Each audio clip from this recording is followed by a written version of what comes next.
Hi there, welcome to Future Fit Farming, a video series brought to you by NatWest. I'm Dougie Vipond, and in this episode we're talking about mental health in agriculture. We'll look at the issues regarding rural mental health, including the burden on young farmers and other farmers navigating succession, and concentrating on what the panel believes the future should look like. Today I have 4 expert guests to discuss this. First up is Chris McVey from RSABI. RSABI's remit is to support people in Scottish agriculture, providing emotional, practical and financial support to individuals and their families across the agricultural sector, including farming and crofting. Welcome, Chris. Thank you. Our second guest is Jude McCann from the Farming Community Network, a voluntary organisation and charity that supports farmers and families within the farming community. Hi there, Jude. Hi, Dougie. Good to be here. We also have with us today Heather Wildman from Saviour Associates, who provide farmers, growers and agribusiness clients access to sound, unbiased advice, coaching and mentoring. Hi there, Heather. Hi, great to see you and join you. Thank you, Dougie. Our fourth and final guest is Adam Mathison, a young farmer from Peebles, who has kindly agreed to talk about his own mental health struggles. Adam, good to have you with us. Hi there. Now, Chris, I'm going to start with you. When it comes to mental health in the farming industry, what is the scale of the problem, especially amongst young farmers? Yeah, it's an extremely important issue. I think I've only been with RSABI for 6 months, and I think the scale of the problem is very apparent to me early on. And what I didn't appreciate, with a multitude of issues that affect the agricultural industry, which coming in, to agriculture from a previous life, I didn't fully appreciate it as a massive issue. And over the years, and it's been a massive issue for a long time, but I do think over the years there's been a lot more campaigning work taking place from the likes of ourselves at RSABI. We do our Keep Talking campaign for the last 2 years. Farm Safety Foundation, they do the Mind Your Head campaign. FCN do a lot of work on that as well. RABI that cover England and Wales. So there's been a lot of focus on it over the last few years, which has brought a lot of attention to it, which has been very positive. The press has picked up, and hopefully it'll encourage more and more people to come forward and speak about the problems that they're facing. Certainly from RSABI's point of view, we speak to people every day who have gained that wee bit of courage to pick up the phone and start that conversation, which is really important. There's a long way to go to try and reduce that stigma, still in the agricultural sector and in society in general. But having conversations like we are today is really important to keep that message out there that we can, pick up the phone and speak to somebody. From a young person's point of view, the Farm Safety Foundation, they published some research at the beginning of this year, and that found that 88% of young farmers rated mental health as the #1 issue affecting farmers today. So there's already a sense from the younger generation that it is a really important issue that should be focused on and taken seriously. What I did find encouraging through that research as well, though, was that 89% of young farmers also believe that by talking more about mental health, it'll help to reduce that stigma that surrounds it. So although, as I say, there's still a long way to go in trying to reduce that stigma, hopefully the younger generation are maybe more open and feel more encouraged to come and get support when they need it. Those are huge percentages. It's quite unbelievable. And Adam, as a young farmer yourself, you have your own very particular and personal story to tell. So if you're comfortable, could you share that with us? Yeah, so in December, I kind of had a bit of a mental breakdown because I kind of went through a rough phase of a breakup. But previous to that, there was I had quite a lot of stress in my head. My ex-partner, she tried to take her own life, and I had to deal with all the stress of that, so to speak. And I ended up I tried to take my life twice, and I failed, and then I ended up in a hospital for 6 weeks. And I said to myself, when I was in there, I kind of said, there's nothing wrong with me. And then when I spoke to the doctors, I realised there was, and I was diagnosed with borderline personality disorder. And, I got treatment for that. And, I spent quite a long time in hospital. And I just feel now that when I came out of hospital, I had to say, I think everybody should speak up when you're being like a young farmer. And, being a young farmer is, you're always taught to be this heartless person, show no emotion. Everything should be just a robot. And I was just like, you know what, there's so much stigma. And, you know, I know quite a few people have said, you know, it's quite brave for you to speak up, because good friends of mine when I was at Young Farmers, you know, previous to having my mental breakdown, they said, oh, you wouldn't think there was nothing wrong with you, because I was always smiling, cracking the jokes, and amongst everybody else, you know, I was always the life of the party. And when they all heard, they were a bit shocked. And I think me speaking up, it's brought a lot of folk to say how they are, and, you know, they've noticed they've got their own struggles. I think with me speaking up, it's helped other people, but it was really, really hard for me to speak up. And, you know, what I went through, it was rough, if I was honest with you. Yeah, and listen, thank you for sharing that, because you're absolutely right. Being able to share your story will make younger people, other people, you know, share theirs too, and that's got to be the good thing. And, you know, communication has got to be key in all of this. So I'll just only ask you a question as well, while you're on, Adam, about isolation as well, because obviously farming tends to be a pretty isolated industry as well. Did that add to the issues you think you might have had as well? As a young farmer, you're always the life of the party, going out to shows, you know, you're spending a long time with tractors, you're in a cab for 16 hours a day, and you're by yourself most of the time. You know, you have your phone, you know, to speak to other people. But it is hard to be by yourself all the time. And I think when that, you know, working with John, I was away in the Terrygator all the time, spreading, you know, I'd be away for 3-4 weeks at a time, away from everybody else, just seeing the fields. And I think it did take a toll. You know, being away by yourself, you've got nobody to speak to, you just feel a bit lonely all the time. And I think that's a lot of farmers struggle with that, just being by themselves. And, you know, having COVID as well has not helped, because you're not being able to get out and enjoy anything anymore. And, you know, when I spoke to quite a lot of other young farmers, and they said they've struggled with, you know, not seeing anybody all weekend, or not even going to the pub or going out to other people's farms. You know, it's a bit of a hard one as isolation. Absolutely. Now, Jude, what are some of the wider issues would you say related to mental health in agriculture? Because, you know, Adam shared his story, but it's not just young farmers who, you know, have been suffering from this. Yes, Dougie. First of all, just a real credit to Adam for sharing his story. And the more and more people that start to talk openly about this, I think we'll be in a much better position. Dougie, mental health is part of everybody's life. We all go through periods in our life with good mental health and sometimes poor mental health. But unfortunately, there's a real stigma even around the words mental health, and we need to start to change that conversation and normalize that. Farmers of all ages do experience poor mental health at certain times. We in FCN support farmers, farm families across all of England and Wales. And Adam touched there on the isolation and the loneliness at times. You know, farming has changed an awful lot from when I was a young lad growing up on the family farm, where we were working with our neighbours and our cousins, and certain times of the year there was a lot of activity and a lot of people involved on the farm. Technology has changed things considerably, so we're highly mechanised, and very often it's one person operating a tractor, you know, and this time of year, first cut of silage going in, working very, very long hours, maybe not eating very well as a result of the work demands. We just need to start talking more openly about this. And as Chris said in RSABI, you know, we work very closely with RSABI. We have made tremendous success, I think, over this past few years in actually starting this conversation. You know, 5-10 years ago, mental health or talking about suicide or other serious issues, it was something we all shied away with. We just didn't want to engage in it. Whereas now there's much more openness around these topics. And one of the key things that we have been doing over the last 6 months in FCN is an initiative called Time to Plan.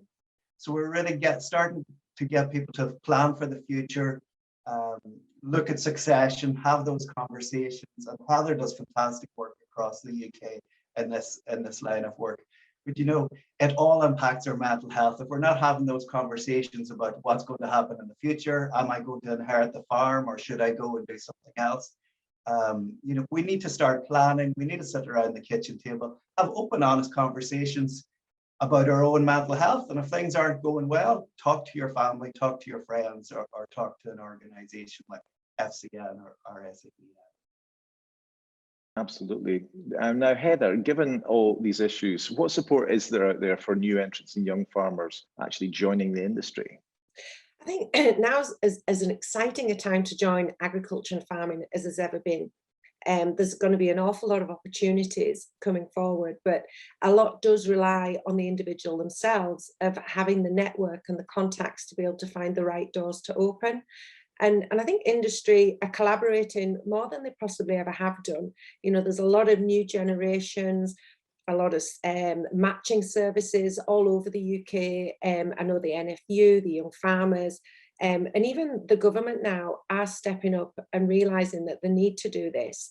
And, you know, there's quite a new forums, next generation and things starting.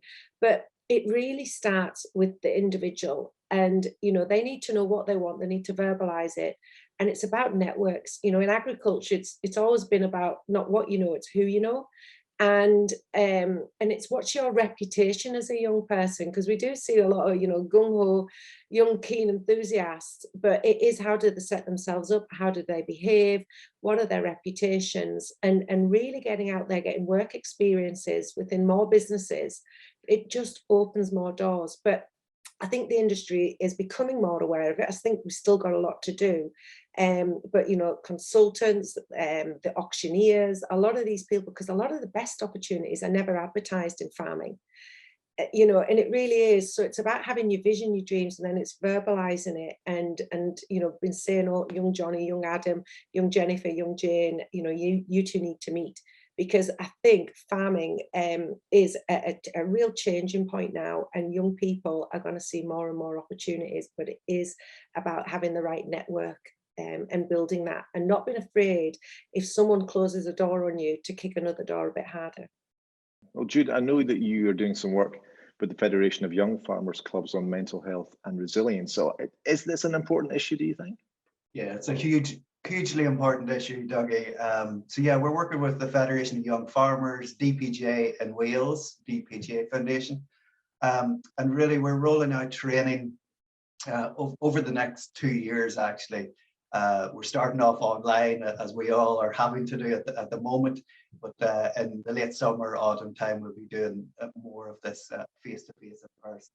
And really, it's a very positive training session around looking after our own mental health, looking out for our friends, our family, and, you know, what can we do to take steps to improve our own health and well-being and resilience. You know, and I think people are more open to discussing these topics. The more that we do interact with people of all ages around mental health and resilience, the more normalized it is. As Heather says, there's some of these difficult conversations that we tend to shy away from, but actually taking these steps, we're gradually starting to chip away at all of that stigma. Young farmers are a tremendous asset in all our farming communities and are supporting their whole community. One of the things that we're doing now, we're planning for post-lockdown an initiative called Reconnecting Our Farm Community. So we'll be working with young farmers and others. And we all know of people in our own locality or parish who've had a tough year. Maybe a loved one has died by COVID or other tragic circumstances on the farm. So it's just about getting that social interaction going again, and it's so important for all of us. I think, you know, the pandemic's not helped young farmers. You know, nobody's been able to get out to anybody, see anybody. The pandemic's not helped a lot of folk, and especially, it didn't quite affect me, but it did in a way, because you couldn't just pop round and see your friend to speak to them about something. It was just one of them that, if you want to take the risk, you take the risk, but it wasn't, you know what I mean? Sure. Dougie, can I just pick up on a point there that Adam raised? You know, it does take a lot for us to start to talk openly about some of these issues. And, you know, in FCM, we support about 6,000 farmers, farm family members every year who contact us, usually through our helpline. And we get more men than women contact us through our helpline. And, you know, as Adam says, sometimes women, you know, if you talk to other helpline organizations, they would say, or the majority of our calls are from women. So I think there's this change already happening. Sometimes it's difficult to speak to your own family or friends. And, you know, speaking to one of our volunteers, we have about we have 450 volunteers across England and Wales who take the telephone helpline, but then will also go out and visit people in their own community. They'll meet in a local hotel, a cafe, or come around the kitchen table and have those conversations. But it's sometimes the issues don't come across always in that initial conversation. Sometimes it's on the second or third call that then you start to deal or get to the roots of some of the issues.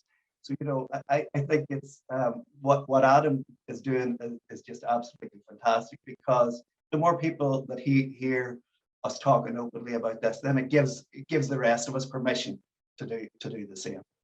Absolutely. And Chris, I was going to ask you about, you know, what other mental health challenges do agricultural workers face these days? But before that, I mean, what's your reflection on Adam and others like Adam who are sharing their own stories and how that kind of helps with the work that you're doing too? Yeah, it's fantastic. And I think, you know, just by having that courage to come forward and share a story like that, and what Adam said was interesting, you know, when he was in, you know, his place, you know, poor place mental health wise, he realised that he wasn't the only one. And that is the most important thing I think people can realise, is that mental health, as Jude said, affects every part of society, and it affects us all at different stages in our lives. And so having that realisation that you're not the only one, you know, the agriculture industry is affected by many problems, a lot out with their own control. It affects everybody within the agriculture industry, more or less, you know, different degrees it will affect them. The same issues will be affecting them. And having that realisation that they're not the only one out there, I think is a really important message, because it gives people that courage and helps to reduce that stigma to pick up the phone to us at RSABI if you're in Scotland and just take that first step and just have a gab, have a blether. And as Jude says, by doing that, then more and more begins to come out during the conversation, and we can start identifying the more practical, emotional, financial support that we can provide.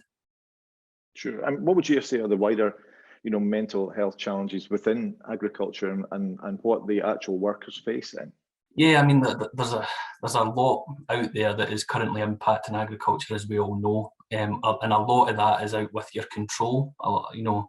And I think a lot of our clients, and I'm sure Jude will be the exact same, people find that difficult, not being able to control, you know, their how they can get on with their business and stuff. So the weather, for instance, at the moment, it's been a particularly cold start to berry farming, for instance. So that's meant that a lot of production is 2 weeks late, which is having a knock-on effect on the season, which is causing its own stresses in that particular area of the industry. So yeah, the weather has a big impact, even the way that the weather makes you feel, working outdoors all day, it's freezing, it's raining, MD would be miserable with that. It's these sorts of things that are out with their control. And then, you know, very topical at the moment with Brexit and the impact of that and the potential impact with trade agreements. We're already getting calls from people who are concerned about that and the impact that that's going to have within the industry as well. And then, you know, the things that Adam was talking about the rural isolation, and especially with COVID-19, it's meant that local marts have been suspended. That might be the only time where people would meet neighbours, friends, again to socialise.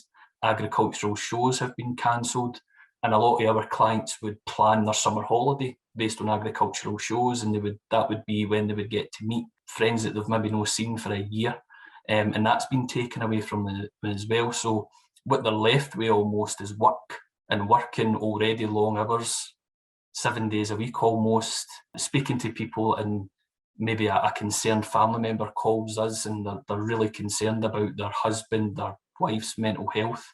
But the response that they get from their partner or a friend is, I've not got time for that. I've not got time to speak about my feelings because I'm too busy working. The work-life balance, you know, is really tough within the sector as well. I suppose for me, having discussions like that can almost turn negative because it's a lot of negative issues that we're talking about, but we need to bring a real sense of positivity. And through the campaign work that FCN, RABI, ourselves are doing, Farm Safety Foundation, is really to talk about it and reach out. And for us, especially in Scotland, to reach out and get that practical, emotional, financial support when people need it, to really start moving forward and try and get the support that they need. A question to all of you then. What kind of support do you think and development would you like to see around mental health in the future within agriculture? And Chris, I'll come to you first, if I may. I think for me, we need to keep this sort of conversation going, and having chats like this and Adam coming forward is, fantastic, and it encourages hopefully a lot more people to come forward and talk. You don't want it to be a flash in the pan issue that is just topical at the moment. In 5 years' time, it's not going to be, because if we're all being honest with ourselves, the impact of Brexit's still to be felt. It's climate change and the issues that that's going to bring to the farming industry. It is going to be tough going forward. So, mental health issues are going to be around for a long time. So it's important that we keep this conversation going. And as I say, it's not a flash in the pan topic that just happens to be topical now. We need, support like the likes of putting these talks together and, continue to campaign on the importance of reaching out and speaking to people. Absolutely. Heather, the same question to you then. What kind of support and development would you like to see in the future? I'd like to see that farmers actively talked quite with pride that, I finished work at 5 o'clock, I have every other weekend off, I take 4 weeks holiday a year, because there seems to be this, well, you're lazy, you're a laggard, what call yourself a farmer, that's not farming. And if you're not working 24/7 and falling asleep in your soup when you go out for a meal, you're not committed to the industry. And I think we need to encourage more people to actually have a work-life balance, to take some personal account. We have only one life. Let's make it special. And let's love what we're doing, because I think there's a lot of people trapped in situations, in businesses and circumstances that just don't make them happy. But they're too afraid, because of the family pressure of legacy, to be the one to say, I need to go and do something else. I need to leave this business, and I think it's people being proud enough and saying, look, I want to earn 40,000, 50,000 pounds a year. I want to have holidays. I want to have weekends. I'm not going to get that from this business unless we change. And rather than just be miserable and not want to rock the boat. And I think we're getting more with that, with, there's wonderful what these organisations are pulling together. Great, like people like Adam speaking out. But I think also colleges and universities, as part of the education system, is talking about mental health, talking about the importance of planning and taking ownership, and talking about the importance of being able to step away and time out as well, because we have got this rat race. And I think, the effort and the surveys and everything that's coming out now, for transition planning, I think that's going to be a good thing going forward. And that'll help mental health, because we can have some control over our own destiny and everything as well. Because I think that's a lot of the time we get frustrated because we feel everything's saying no to us or difficult and challenging. Whereas if we can see opportunity and getting agriculture to talk solution focus would just be great, rather than what we can't do or who's stopping us would just be fantastic. And if I could just come, and I think it was interesting what Heather was saying, about the competitive nature that's almost in, these agricultural communities, and looking over at what your neighbours may be doing. And it's that sort of mentality that I think Heather's absolutely right, has to change a wee bit, and having pride in, your work-life balance and, taking time out and stuff. So no, 100% agree with that as well. Okay, Jude, the same question to you. That what kind of support and development do you think we should be seeing in the future? I think we need to keep it all in perspective, because, the UK has a fantastic future in agriculture going forward. Heather and I both had the opportunity over the years to be part of a Nuffield scholarship, where we were able to travel to other countries and to look at agriculture in many different sectors. Just taking that step back is absolutely crucial. And there are opportunities out there for farmers like the Nuffield scholarship. So I'm just thinking of Chris and Adam here, maybe that's something they would consider in the future. But, just to step out of the environment that we're in, and sometimes there can be so much negativity in our circles of friends or in the farming community.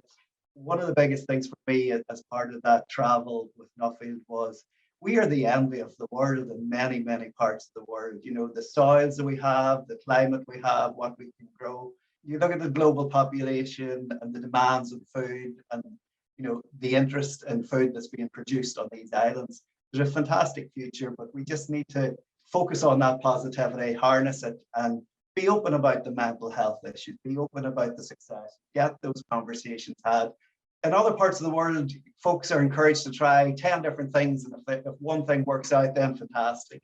But sometimes there's a huge burden on people. This farm was in my generation, in my family for for so many generations. My dad was able to make it work. My granddad was able to make it work. You have to do what's right for you and your own family. It's, and as Heather says, with one life, just make the most of it.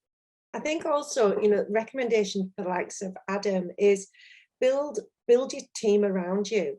There's so much negativity, as we talk, there's a lot of moaning and groaning, but have radiators around you, people who lift you up, motivate you, stimulate you. And I think investing in yourself, there's some wonderful leadership programs. I know we've been doing the Cultivating Leaders, Adam, I don't know whether you're aware of that, and that time of getting away from work, getting away from the family, meeting with some like-minded positive people, like we got the privilege of Jude with the Nuffield, really makes you think, oh my God, how did you do that? You can do, and you've got a support network that you're not feeling you maybe needing to phone a counsellor or something like that, but you've got some young farmers who are like-minded that you can speak up and say, how did you get through this? What did you do? And realising you're not alone. And I think that is one of the real key things, is realising you're not alone, and there's always someone got your back and they'll say, come on, we can help you through this, talk to me. See, going back to what I was saying there about friends, I've definitely found out who my true friends are in life. And also the young farmers that support me as well. Speaking up, when I spoke to the Scottish farmer and spoke to Claire, she was saying, wow, I was so open and there was no bullshit what I was saying. It was blatant truth of what happened to me. It is a bit of a blur going back to it all, and it's like one of them, but I think back to it, and it is, when I speak to the young farmers, they've spoke to me and said, I am struggling, and you've always kind of got that messages of how are you doing, asking each other. And when I was in hospital, I met friends for life in there, because you're all in there struggling with life, but you're all helping each other through it. I speak to people that I was in hospital, because I spent quite a long time and they were discharged before me, but they all still speak. And when I was in hospital, I struggled to admit to my own best friends, people that would stand by me no matter what I did wrong. I struggled to say what was going on. I just said, I better admit that I've done something silly. And it did take me a while to, think it's okay to speak up. It's okay to tell your friends, because if they're not going to support you when you're going through such a shit time, they're not your friends, And there's a lot of that black and white of, boys should be boys, but speaking is a big thing in farming. And, and a lot of the Are You OK campaign, SYFC are doing, and they're trying to push, it is crucial to keep speaking. I'm lucky enough that I get to speak to my nurse every 2 weeks, and I've got my doctors on call if I need them, and I speak to my psychiatrist often. And, it was interesting because I heard on the radio that in England alone that A&E are seeing such a climb of people under 30 going into hospital and saying, I'm really struggling, and the waiting times are long, hospitals are overcrowded, they just can't get staff. And I think it's bad how, the situation got. And I think we're very lucky in farming that a lot more bosses are now seeing that you have to ask your staff if you're okay. I went to college at Borders and made a big campaign about it. Radio Borders spoke about, my own mental health battle and stuff. And I think the more people that speak, it's going to get to the stage that it's just a normal topic. You could ask your friend in the pub, how are you doing? And they say, I'm feeling a bit crap. And you speak about it, when it's about 6 of you sitting around a table. There shouldn't be nothing. You should never be embarrassed to speak to your best friend. And, I've got scars on my arms and I'm not ashamed of them, because it reminds me of how far I've came, if I'm honest with you. And beyond that, beyond the circle of friends, Adam, what about the support structure within farming? What would you like to see which makes that conversation easier? Maybe if you can't, if someone is struggling and they feel that they can't speak to their friend or their family, what would you like to see in terms of the support going forward that would help everyone who's had a situation or be in a situation like you? See, a lot of folks say to me, what's Samaritans and stuff like that. And, my nurse says to me, and I said to him, it takes a lot to speak to a stranger. And I think if you've got a good structure of friends around you, and you should be able to go to your boss and say, listen, I'm struggling, this is what's going on. If your boss isn't willing to support you, then I think it's wrong. In farming as well, you've got RSABI, And I think young farmers as well, they should be pushing for other guys and girls just to speak in groups, you know, having that something you can just text and say, I'm a bit struggling, you know. And farming is such an older industry and it's kind of stuck in its ways. But, you know, I am seeing that it's now starting to become a topic of if you're struggling, you're struggling.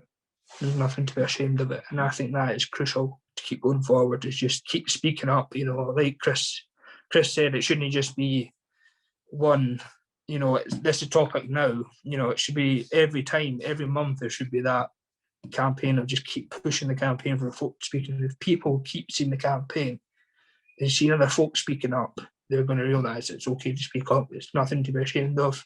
And it is, you know, it's okay to not be okay. You know, it's that crucial words that everybody keeps saying to me, that it's okay. You have nothing to be ashamed of. And I used to think I'm weak speaking up, you know, I'm not saying my problems. And now I'm just like, if I'm struggling, I just say I'm having a shit day. You know, this is what's going on. I need a bit of time to myself. And it's great. You know, my bosses at the minute, if I'm having a bit of an off day, they just say, you want a bit of time to yourself, just, you know, have a day off sort of thing. And I think that is crucial. Just bosses should be more open to saying, if you're struggling, just come to me. One of the important points that Adam just highlighted was around the gap in services. So one of the things that we find in FCN, and I'm sure Chris does in RSABI, we are coming across people who do need professional support, who do need counselling, psychotherapy, and we are holding people as best we possibly can while they're on waiting lists to access those services. I think we need to talk more loudly about the lack of some of these services in rural areas, because we don't have the large populations, or statistically it doesn't come up in deprivation indexes that these rural areas need additional services. I think we need to sort of stress to government that actually there is a gap there that we need to fill. And you know, there's only so much that us in the community and voluntary sector can do, and really those professional services. My ex-girlfriend, she phoned their doctors up, their GP, and they just kept messing about the tablets and saying, you know, just keep doing what you're doing. And I think getting a bit more GPs get involved in mental health, and you know, because like I'm lucky enough, my GP, when I say I'm struggling, they just jump straight into referrals and tablets and stuff. And yes, medication isn't always the answer, but you know, there's some cases that medication has to come into play, and it is one of them that GPs are just trying to push them off the other services, but it's just one of them. The waiting lists are that long. You know, you've got the wellbeing service in Edinburgh do a lot of work with people, and services like that, they do help folk. I must admit. Ourselves at RSABI, you know, part of our services, if somebody is struggling with their mental health, we can offer counselling and support, you know, to get private counselling. But as Jude says, you know, there's only so much that third sector organisations, voluntary organisations can do. And as Adam's rightly pointed out, there is a strain on these services. So yeah, more has to be tried to be done. And especially with COVID-19, that's only going to exacerbate the problem, I think, as well. So there's going to be a lot of focus on that, or there should be at least anyway going forward. I just wanted to say as well, I think when we're talking about other services that could possibly be brought in, one of the highest stress things I think brings into a lot of family businesses when we've got the farm assurance and the audits and everything. A lot of people really panic. And I know there's maybe one or two people out there, but more support for people to do a pre-audit before the inspectors come in, I think would be really, really useful and take a lot of pressure off people that are not very, you know, computer literate or struggle with paperwork and everything as well. So I think that would really help, because that does seem to put a lot of pressure on families and businesses.